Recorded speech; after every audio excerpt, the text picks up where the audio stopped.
Llenas mi espacio, llenas mi vida, me iluminaste como el sol. Quiero que crezcas y todo.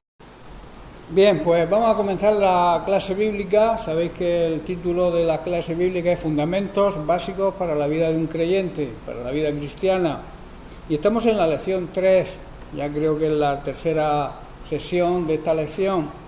Y esta lección se titula ¿Qué es el pecado? Decíamos que pecar es todo aquello que desagrada a Dios, hacer aquellas cosas que no le agradan a Dios. Decíamos también que toda persona nacida en esta tierra nace pecadora, porque la esencia del problema es que la naturaleza humana tiende a buscar su propio beneficio, tiende a agradarse a sí mismo siguiendo sus instintos carnales.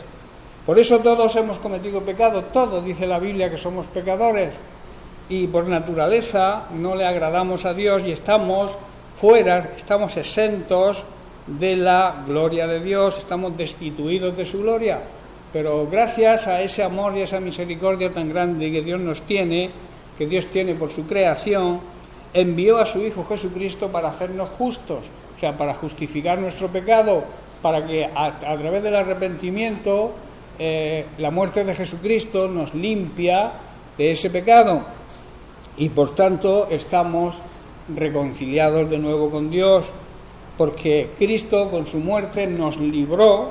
Aquellos que aceptan ese sacrificio, lo creen por fe en Él, reciben la salvación, son libres de la condenación eterna. Hablábamos de ciertas consideraciones sobre el pecado. Vamos a recordar muy rápidamente esas consecuencias. La primera consideración trata de las consecuencias del pecado, lo que el pecado trae en sí mismo, o sea, nos trae.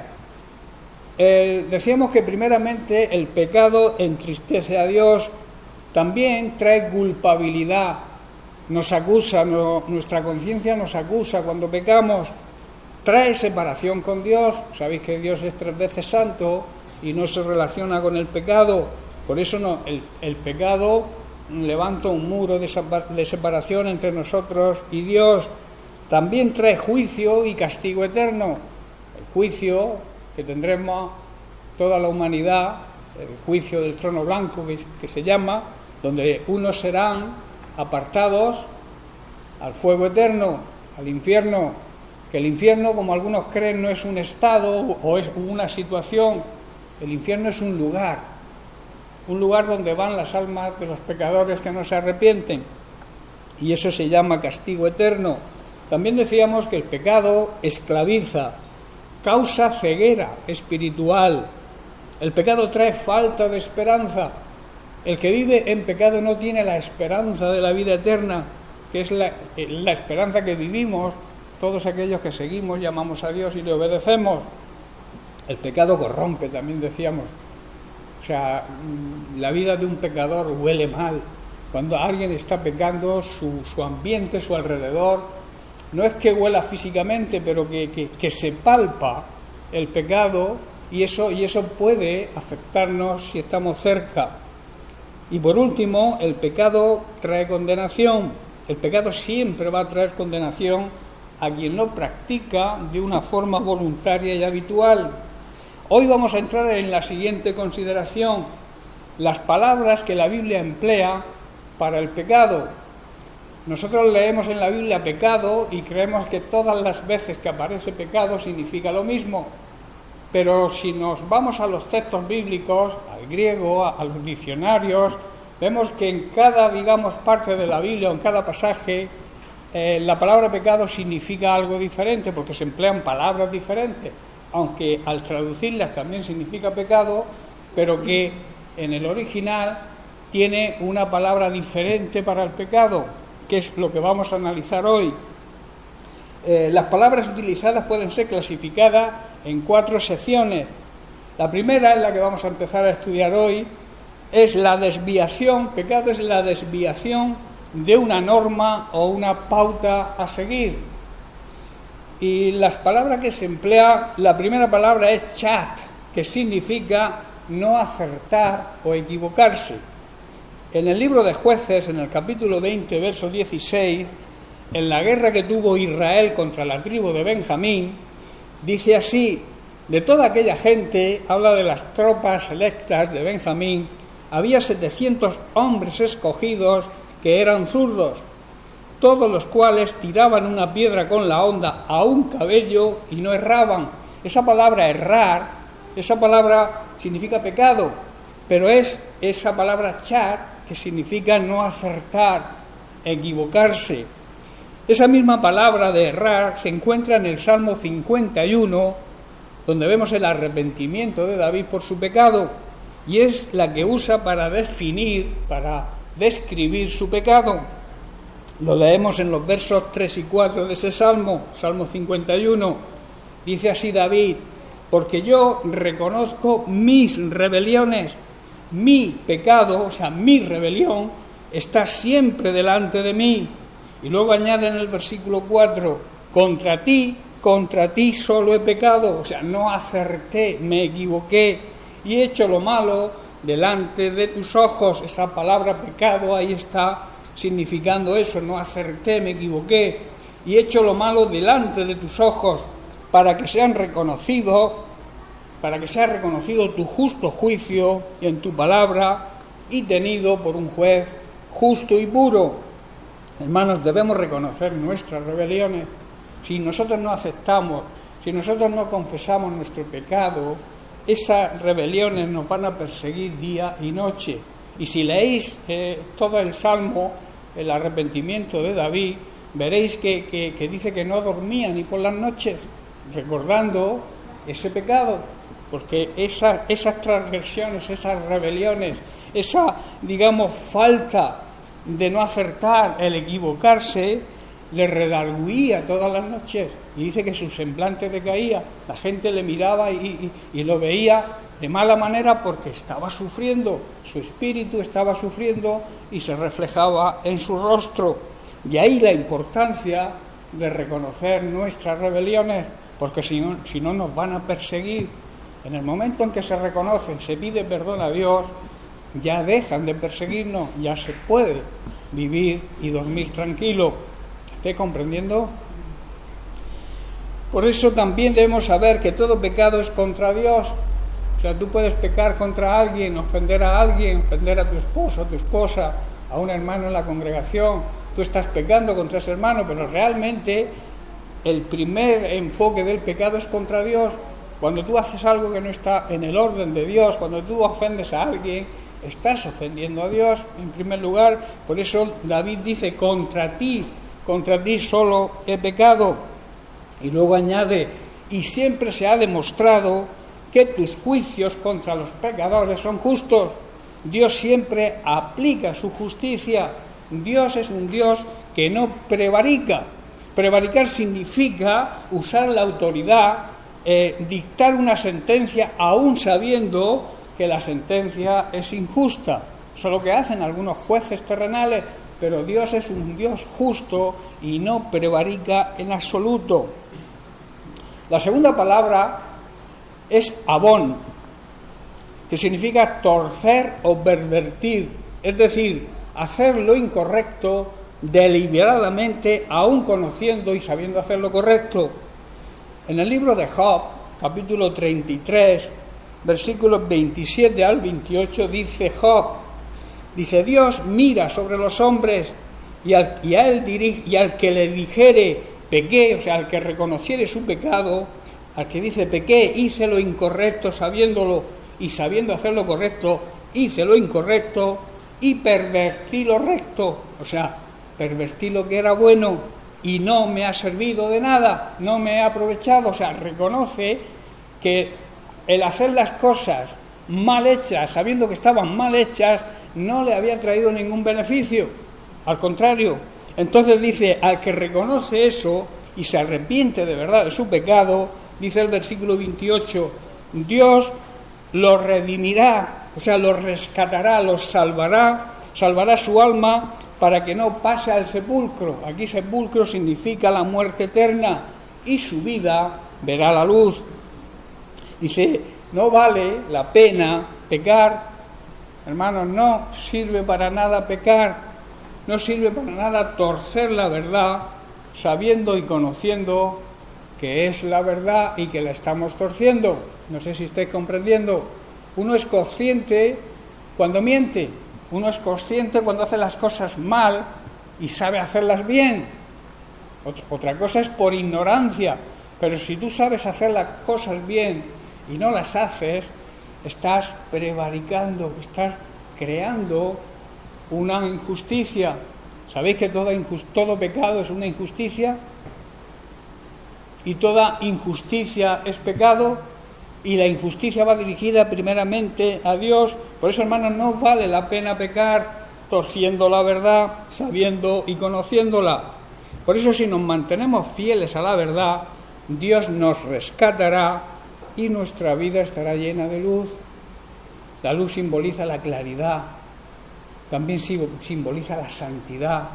La luz lo declara todo. Ante la luz, ante la palabra de Dios, Cristo es la luz y su palabra nos desnuda. O sea, es como la luz que nos hace ver la mancha que tenemos en la camisa, ¿verdad? En la oscuridad no se ve, pero cuando se llega la luz a nosotros, sale lo peor de nosotros, o sea, todo queda al descubierto. Por eso iba a decir una tontería, pero es algo que no debemos hacer, pecar conscientemente, porque nos trae consecuencias muy negativas para nosotros personalmente, porque vivimos en angustia, y también para la gente que nos rodea.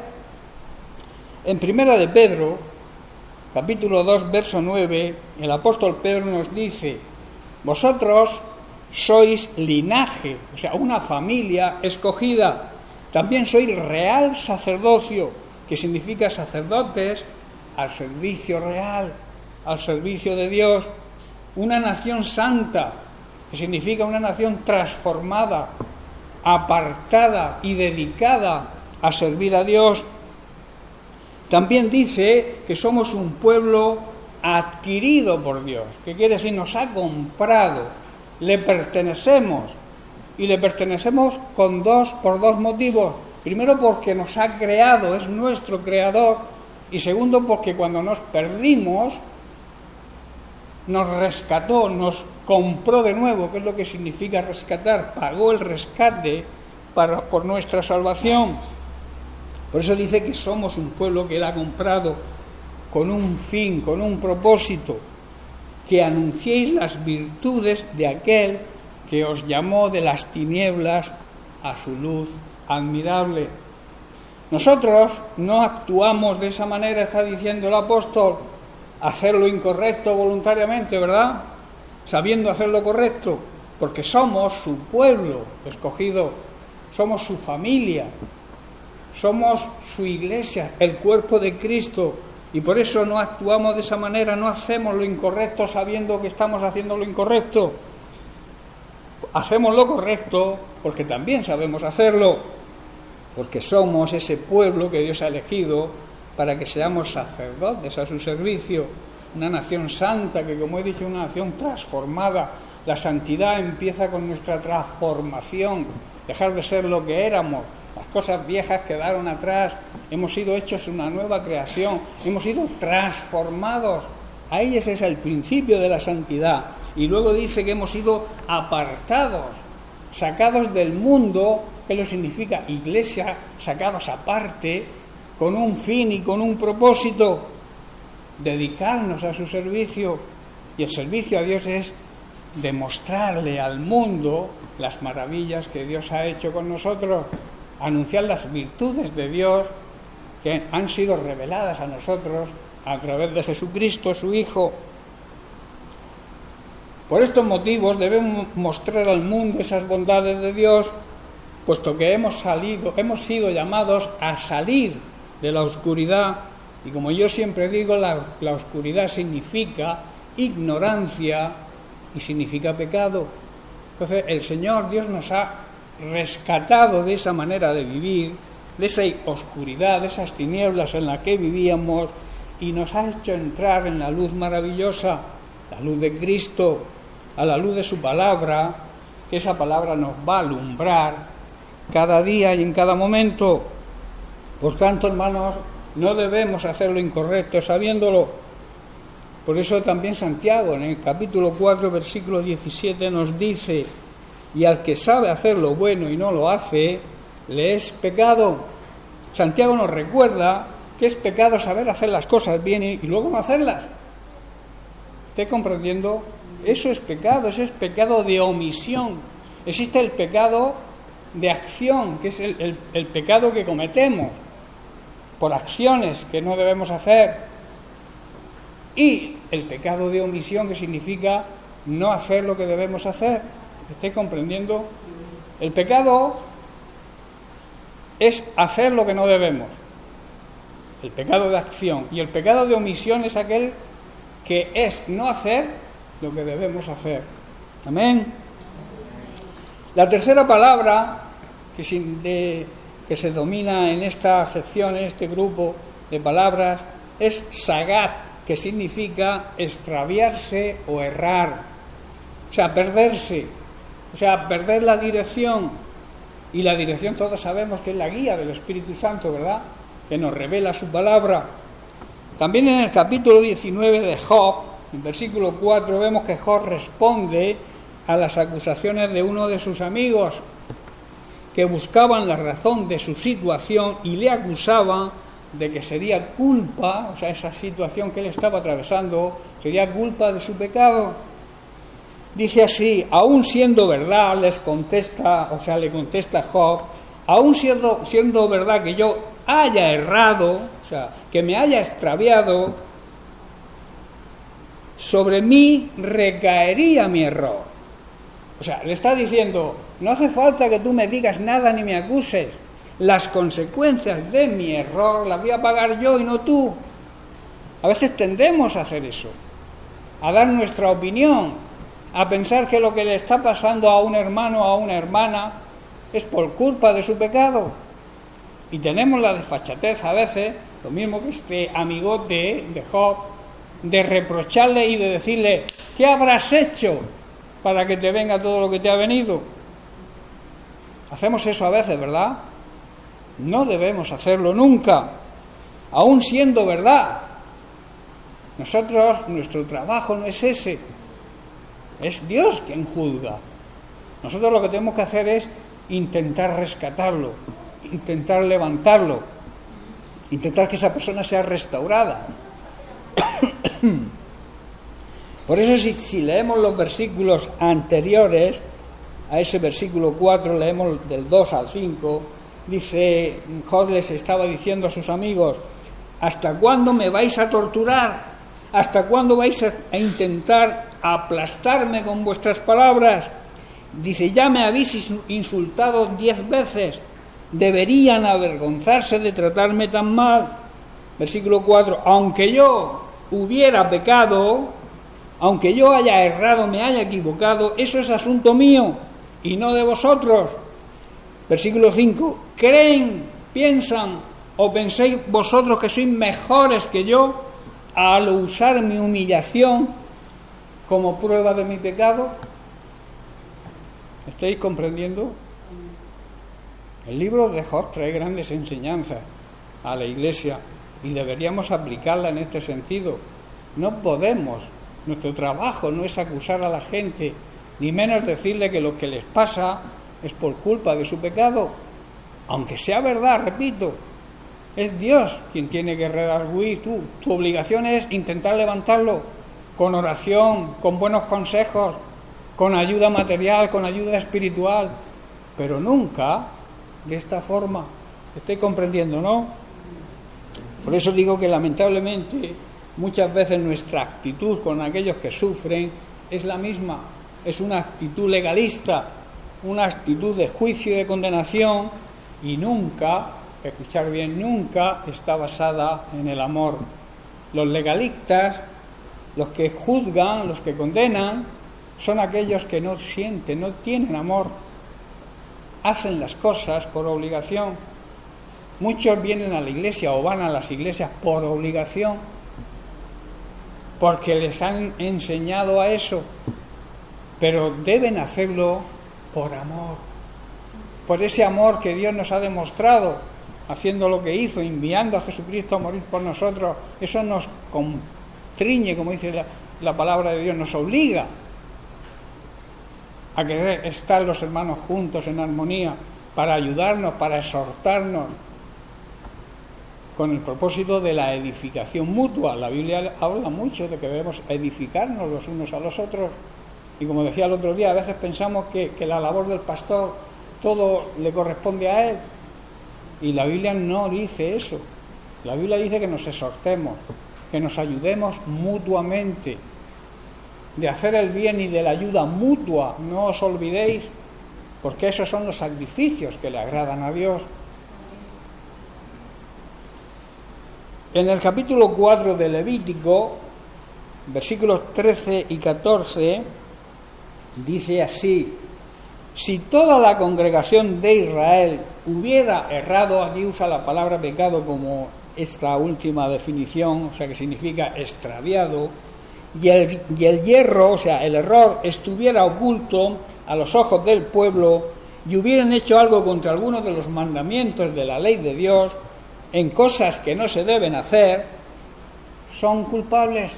O sea, serían culpables aunque no supieran que habían cometido pecado. No sé si entendéis.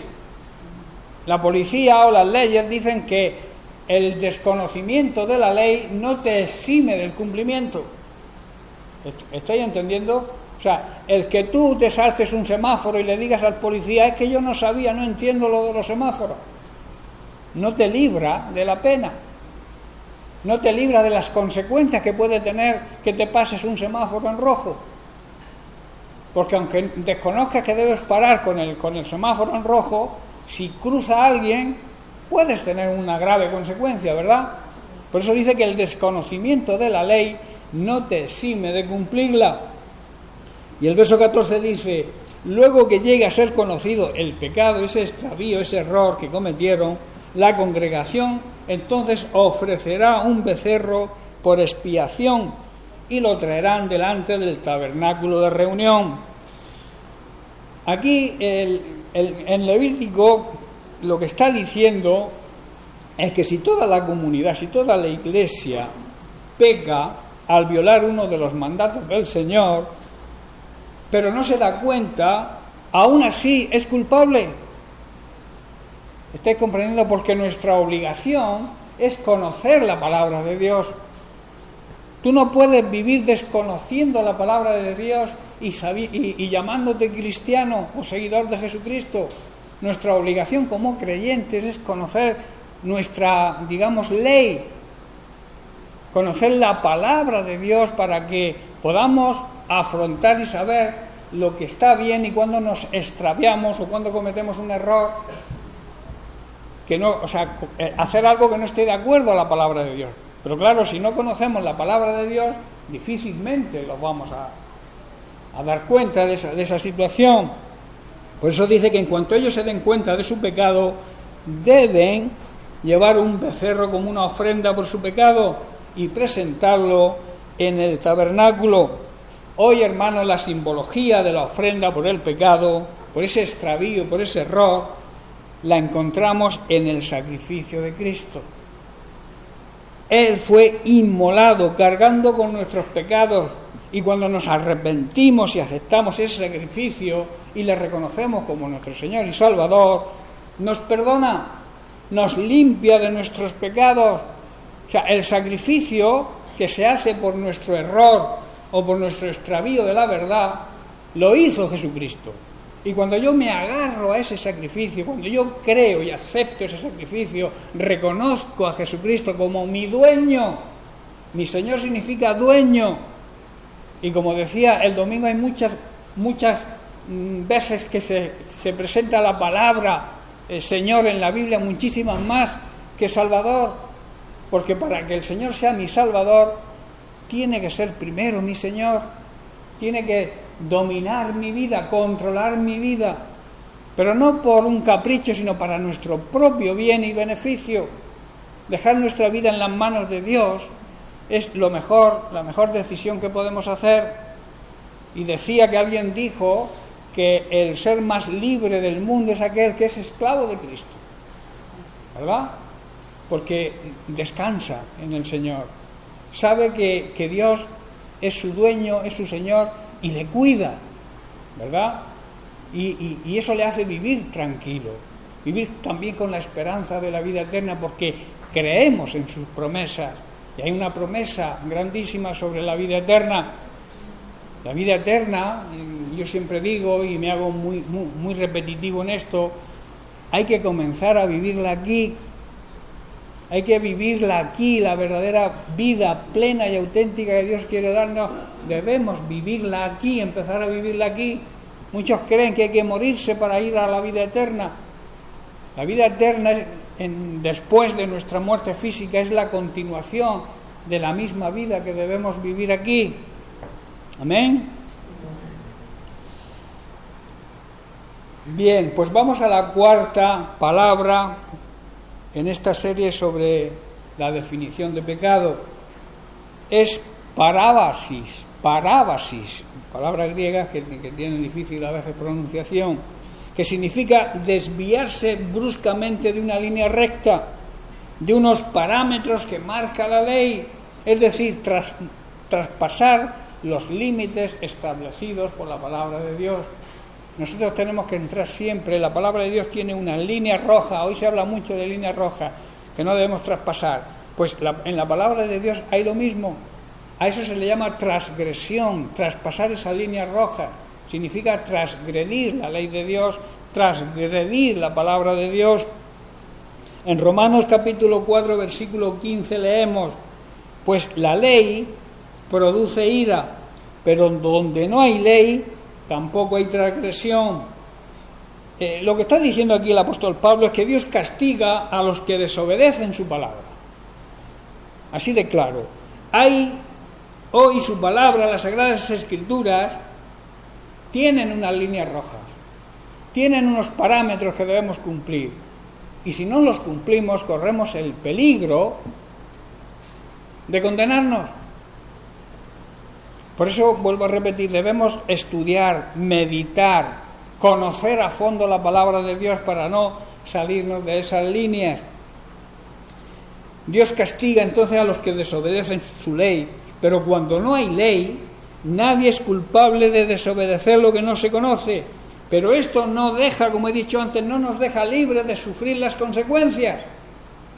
Si tú desconoces la palabra de Dios, y quiero hacer hincapié en esto, y no te preocupas de saberla, si tú traspasas las líneas rojas, tú vas a sufrir las consecuencias.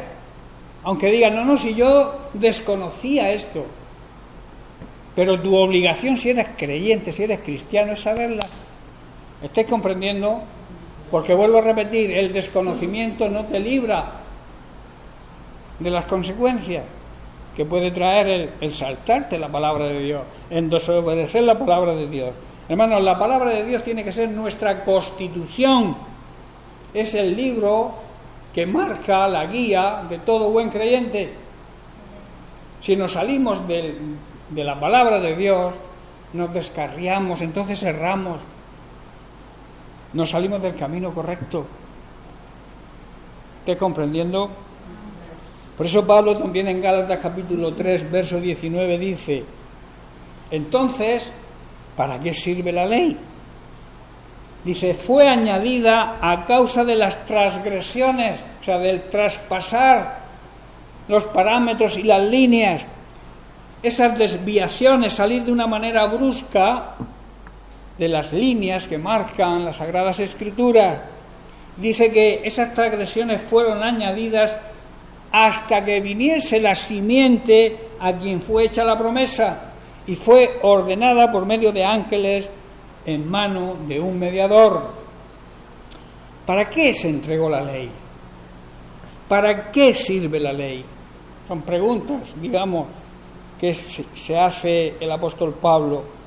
La ley, como ha explicado, fue añadida a la promesa para mostrarle a la gente sus pecados, para que la gente se diera cuenta de sus pecados, de sus desviaciones. Pero la intención, esa intención de entregarle la ley al pueblo hebreo, era solo hasta la llegada del Hijo prometido. el Mesías Salvador, el Mesías prometido, y fue prometido por medio de los ángeles, y Dios le entregó la ley a Moisés, quien hizo, hermano, escuchar bien porque esto trae algo profético para ahora, hizo de mediador entre Dios y el pueblo, ¿verdad? Moisés era el mediador entre la ley que le dio Dios al pueblo, se la dio a Moisés para que se la transmitiera como mediador al pueblo. Y sabéis todos, si habéis leído los pasajes del Antiguo Testamento sobre esto, lo que ocurría cuando él estaba en la presencia de Dios y el pueblo estaba desbandado, ¿verdad? Hoy, en el nuevo pacto, ese mediador se llama Jesucristo. Y así lo expresa Pablo en 1 de Timoteo capítulo 2, versos 5 y 6, donde dice: porque hay un solo Dios verdadero y un solo mediador entre Dios y los seres humanos, Jesucristo, hombre. No hay otro mediador. No te vayas a ninguna virgen, no te vayas a ningún santo de palo, no te vayas al niño de mula, que no te va a servir para nada. El único mediador entre Dios y los seres humanos se llama Jesucristo. Esta es la base de la creencia verdadera cristiana. Lo demás son inventos de los seres humanos que han torcido la palabra de Dios. Porque aquí está bien claro, el único mediador entre Dios y los hombres se llama Jesucristo, el cual se entregó a sí mismo en rescate por todos. O sea, para salvarnos a todos, de lo cual se dio testimonio a su debido tiempo. Hermanos, solo existe un Dios verdadero y solo existe un mediador que puede reconciliar a la humanidad con Dios, y ese mediador, repito, se llama Cristo Jesús, que dio su vida para comprar nuestra libertad. Este es el mensaje que Dios quiere transmitir al mundo y quiere utilizarte a ti y a mí como su cuerpo, su iglesia, su familia, su pueblo escogido, con el propósito, como he leído antes, de que anunciemos las maravillosas cosas que Dios ha hecho con nosotros en nuestra vida. Debemos dar testimonio de lo que Dios hace con nosotros, ha hecho, hace y sigue haciendo por los siglos. No podemos estar callados, hermanos. Es un deber, es una obligación. Y es un mandamiento. El último mandamiento que Dios dejó aquí en esta tierra, Jesucristo dejó aquí en esta tierra cuando estuvo presente, fue precisamente ese: ir y predicar el Evangelio. Y además enseñarles. No solamente predicar, sino además enseñarles. ¿Cómo se les enseña? Con el mayor ejemplo, con nuestro testimonio. Ellos van a aprender más de lo que vean hacer en ti que lo que le digas. Pero si lo que le dices va acompañado con lo que le haces, seguro que son tocados por la mano de Dios y pueden ser salvos. No debemos, hermanos, desviarnos, transgredir nunca las líneas y los parámetros de la palabra de Dios. La quinta palabra de pecado, aquí en este grupo, en esta sección, es amartía, que significa no acertar el blanco. En Mateo capítulo 1, verso 19 al 21, en el anuncio del nacimiento de Jesús, leemos, versículo 19: José, su marido, como era justo y no quería infamarla, o sea, deshonrarla, quiso dejarla secretamente. Y pensando él en esto, he aquí un ángel del Señor le apareció en sueños y le dijo: José, hijo de David, no temas recibir a María tu mujer, porque lo que en ella es engendrado del Espíritu Santo es, y dará a luz un hijo, y llamará su nombre Jesús.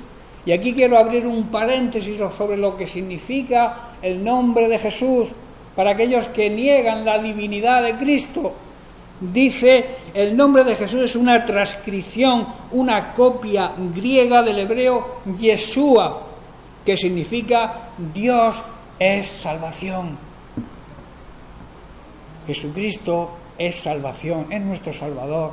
y es nuestro Dios.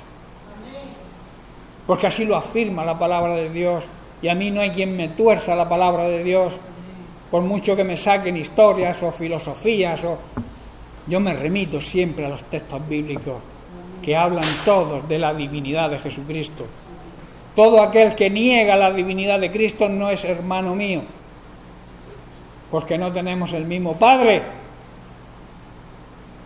Jesús les dijo a los que transgredían la ley: vosotros sois hijos de vuestro padre el diablo. Jesús no tenía pelos en la lengua, ¿verdad? Y no podía con los hipócritas. Y les llamaba hipócritas en su cara. Vosotros, que parecéis santos, que andéis por las esquinas de las calles, orando para que el pueblo y la gente os vea, y luego no sabéis ayudar a nadie, no hacéis nada por nadie, nada más que aparentar, figurar. Hermanos, y hoy existe ese problema también. Hay hermanos, hermanas, personas dentro de las iglesias que solo quieren figurar,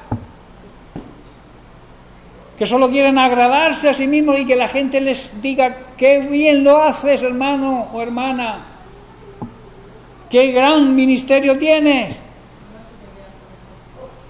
Cuando nadie les reconoce el ministerio, ninguna autoridad espiritual ha reconocido el ministerio. Muchos se llaman profetas y muchos se llaman o tienen, según ellos, dones de sanidades, cuando nadie se lo ha reconocido. Ojo con eso, porque eso es muy grave.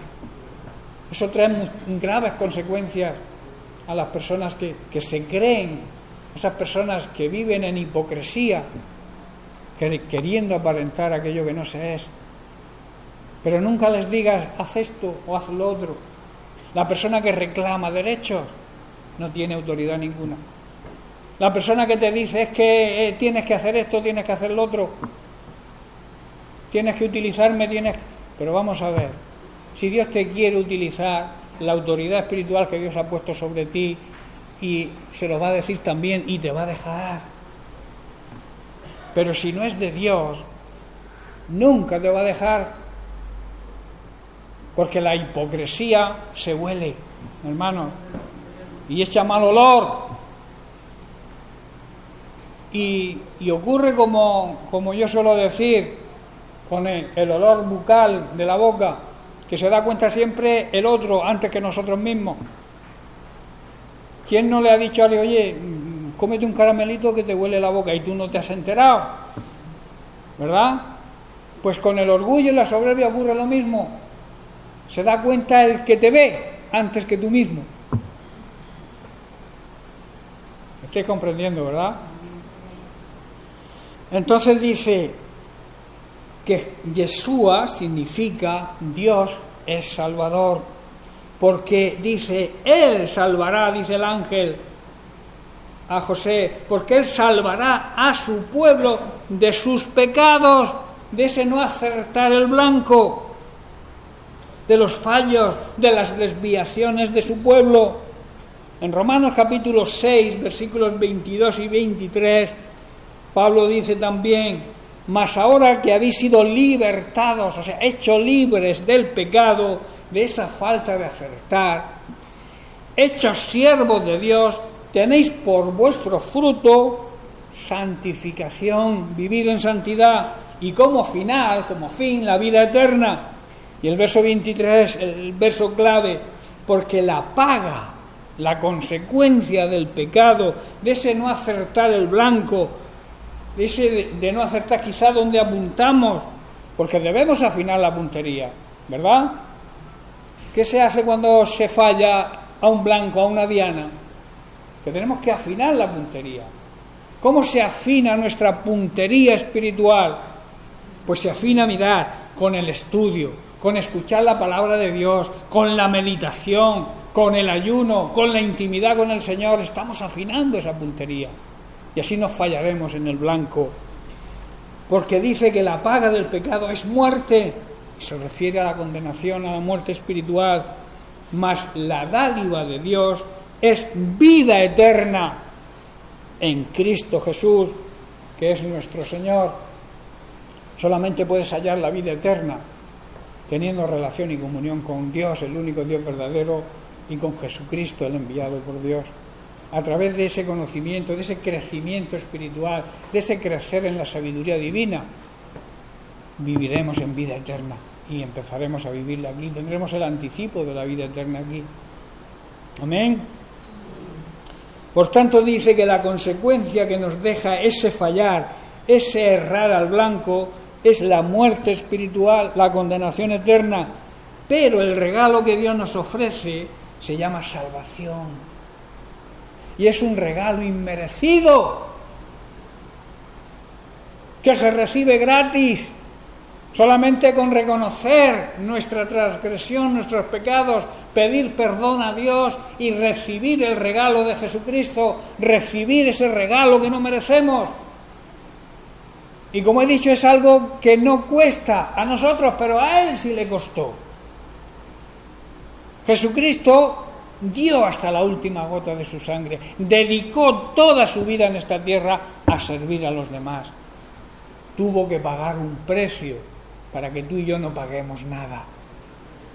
Pero claro, eso nos compromete, eso nos obliga a vivir dentro de los parámetros bíblicos, a obedecer la palabra en todo, a no errar en el blanco, en definitiva, conociendo y estudiando cada día la palabra de Dios para conocerla bien y no salirnos del camino y afinar la puntería para poder dar en ese blanco. En Colosenses capítulo 1, versículos 11 al 14 dice, Pablo dice, fortalecidos con todo poder, conforme a la potencia de su gloria, con toda paciencia, que significa constancia, perseverancia y longanimidad, o sea, con generosidad. Versículo 12, con gozo, dando gracias al Padre, que nos hizo aptos para participar de la herencia de los santos en luz. ¿Cuál es la herencia de los santos en luz? ¿Cuál es la herencia de los santificados y que viven bajo la luz de Cristo? La vida eterna. Hermanos, todo se basa en eso. El enemigo vino a robarnos, a matarnos, a destruirnos, a matar nuestra vida espiritual, a robarnos la salvación, a destruir nuestra familia. Pero Cristo vino a darnos vida, y vida eterna, la vida que merece la pena vivir. Cualquier otra vida, nadie es feliz si no tiene a Cristo. Por mucho dinero que tenga, muchas posesiones, ¿por qué se suicida la gente? Aún teniendo grandes casas, chalés, buenos vehículos, buena cuenta bancaria, y en cambio la gente se suicida. Porque está vacía, exactamente, porque Cristo no llena su corazón. Donde hay un corazón lleno de la presencia de Dios, es imposible el suicidio. Por muchos problemas que tengas, por muchos ataques del enemigo, si tú estás sometido a Dios, si tú aceptas la autoridad de Dios, si tú obedeces su palabra, el enemigo tiene que salir huyendo. Así lo dice Santiago, someteos a Dios, aceptar la autoridad de Dios, reprender, resistir, hacerle frente al diablo, y el diablo va a huir. Pero tú no puedes hacerle frente al diablo si no estás sometido a la palabra de Dios, si no estás sometido y obedeciendo su palabra. El diablo te las va a dar todas en el mismo lado. ¿Estáis entendiendo? Hermanos, debemos estar gozosos y dar siempre gracias a Dios porque nos aprobó, nos hizo aptos para participar de la herencia que le pertenece a su pueblo, a su familia, a sus hijos, a esos hijos que viven en la luz. Esa herencia, vuelvo a repetir, es la vida eterna. Versículo 13, el cual Dios nos ha librado de la potestad, del poder de las tinieblas, y nos ha trasladado al reino de su amado Hijo. Hermanos, Dios nos rescató del poder del reino de las tinieblas, nos rescató de la ignorancia, nos rescató del pecado en el cual éramos esclavos, vivíamos esclavizados, y nos rescató y nos ha trasladado a otro reino. Teníamos un rey antes, un rey malo, pero ahora tenemos el mejor rey, ¿verdad? Nos ha trasladado a ese reinado, a ese reino de su amado Hijo Jesucristo, al reino de la verdad, al reino de la claridad, al reino de la sabiduría divina. Ahí donde debemos estar, donde Cristo sea nuestro Rey. Versículo 14. En quien tenemos redención. Redimir significa comprar de nuevo. Dios nos compró de nuevo cuando nos habíamos perdido y nos compró mediante la sangre de Cristo, a través de la cual dice el apóstol Pablo que hemos sido redimidos. La sangre de Cristo nos trae el perdón de los pecados, esos pecados, esa falta de acierto al blanco, compró nuestra libertad y perdonó todos nuestros pecados. Por eso, hermanos, debemos apuntar bien, debemos dar en el blanco, viviendo de acuerdo a la voluntad de Dios, de acuerdo a su palabra. De ahí la necesidad de conocerla perfectamente, para no fallar, no errar, para que así recibamos la recompensa, la herencia de la vida eterna. Otra palabra, la sexta palabra sobre el pecado en este grupo, en esta sección, significa allanar. Allanar tiene varios significados. Allanar también significa dejar una cosa que estaba, digamos, con baches, dejarla lisa, ¿no? Eso significa allanar. Pero también significa allanar, entrar en un lugar prohibido. De ahí el allanamiento de morada, ¿verdad? ¿Qué es un allanamiento de morada? Entrar en una vivienda que no es tuya, ¿verdad? Y entonces hay una ley que se te aplica ese concepto y eso tiene una pena. Entonces, esa palabra significa eso, entrar en un lugar prohibido. También significa dar un paso en falso, dar un paso no verdadero, un paso negativo, salirse en definitiva del camino correcto. Vamos a leer dónde figura esa palabra. En Colosenses capítulo 2 vamos a leer los versículos del 13 al 15. Dice: y a vosotros, estando muertos en pecados, o sea, estando muertos por dar pasos en falso, por salirnos del camino, por estar en lugares que no debemos estar, y en la incursión de vuestra carne os dio vida, os resucitó juntamente con Cristo y os perdonó todos los pecados. Versículo 14: anulando el acta de los decretos que había contra nosotros, que era contraria, que era una sentencia condenatoria, quitándola de en medio y clavándola simbólicamente en la cruz. Versículo 15: despojando así a los principados y a las potestades, y los exhibió públicamente, triunfando sobre ellos en la cruz. Hermanos, tú y yo estábamos muertos espiritualmente. En otras palabras, estábamos condenados por nuestros pecados, por nuestro camino equivocado, por no estar en el lugar correcto, por dar pasos falsos. Vivíamos siguiendo los instintos carnales de nuestra naturaleza pecaminosa. Entonces Dios tomó la decisión, porque fue una decisión de Él, darnos vida, porque un muerto no puede tomar ninguna decisión. Dios tuvo que tomar la decisión y nos dio vida, o sea, nos salvó por medio de Cristo, que cargó con nuestros pecados y nos perdona cuando creemos y aceptamos ese sacrificio por fe. O sea, Jesucristo pagó la factura que nosotros no podíamos pagar, pagó la deuda que nosotros teníamos, la sentencia condenatoria que nos mandaba al infierno. Jesucristo cargó con esa sentencia, pagó nuestra factura, y de esta manera quedó anulada la sentencia condenatoria que fue dictada contra nosotros. Jesucristo en su carne cumplió esa sentencia y, como he dicho, simbólicamente la eliminó clavándola en la cruz. Así Jesucristo desarma y derrota a las autoridades espirituales demoníacas, o sea, al diablo y a todos sus demonios, y los avergüenza públicamente. Cuando ellos creían que habían tenido una victoria sobre Cristo, cuando el diablo creía que lo había vencido, resulta que el vencido fue Él. Y esa victoria es tuya y es mía. Esa victoria, su muerte, en realidad no fue una derrota, sino una victoria. La victoria que simboliza la cantidad de almas salvadas por medio de su muerte. Ese es el gozo de la victoria de Cristo. Y luego la misma victoria de Cristo sobre la muerte, resucitando de entre los muertos.